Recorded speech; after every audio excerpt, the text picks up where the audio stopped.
it's an excellent bill, and it's great to see Liam and Terry defending the titles so quickly after winning them. You know, it's good. It's old school, and it's nice to see fighters staying active and busy.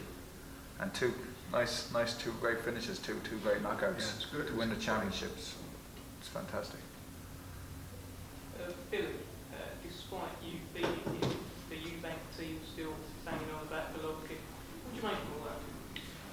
Well, I can't even put it into words, to be honest. I think Golovkin will knock him out in one round. I think that, they're completely deluded.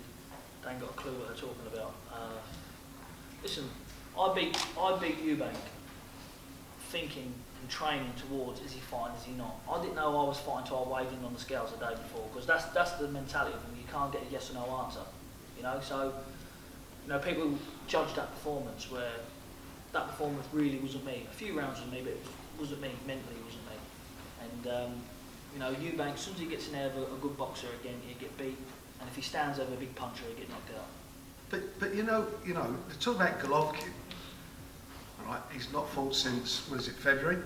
Yeah. Wins an interim title.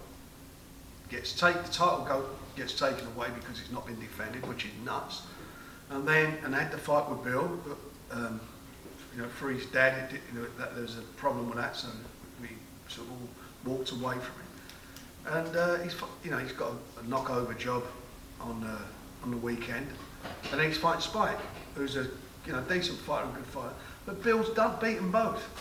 This is the important fight, not Chris Eubank fighting Spike Sullivan, and all the hysteria that they're going to put around that. The important fight is Andy Lee against Billy Joe Saunders, who's beaten Spike O'Sullivan and beaten Chris Eubank Jr. The reason why I'm in the position why I'm in today is because I've beaten all the British fighters. I'm not being disrespectful to none of them, but I've beaten them training for 6 weeks and not doing things right, and I've beaten all them. So what I'm going to be like training for 10, 12 weeks, what I've been doing things 100%, is going to be a completely different me. It's a good fight because people think that Spike's a big puncher and going to knock. People just want to see Eubank get knocked out to shut him up, but I've already beaten him, so that ain't going to shut him up. So losing's not ever going to shut him up. So. Well, I'm interested in seeing the fight and how it's built, their fight, because it's symptomatic of boxing these days. You got two guys who can't really fight, but talk a lot, tweak a lot, and make big, broad statements. And there's a lot of excitement caused by that, but what they do in the ring won't be nothing compared to what happens here. And it's interesting for me just to see which fight, it's annoying. It's annoying, but it's the general fan who doesn't know much about boxing, doesn't know what he's looking at when he sees two good fighters in the ring. It's been relayed to them. It's sold to them. Yeah, it's Starbucks boxing, and it's like it is. It's not.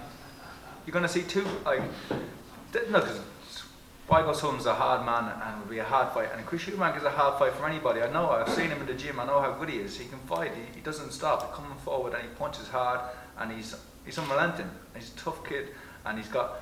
With Adam now, he'll improve all the more. But this is the real fight. This is the fight where you're going to see top class boxing. Two former Olympians, the height of our game as amateurs.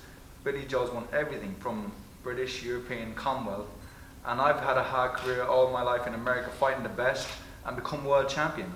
So this is the real fight. This is the great fight, and it's just be interesting to see how the two fights compare. And you'll see yourself by Christmas time. You'll know. And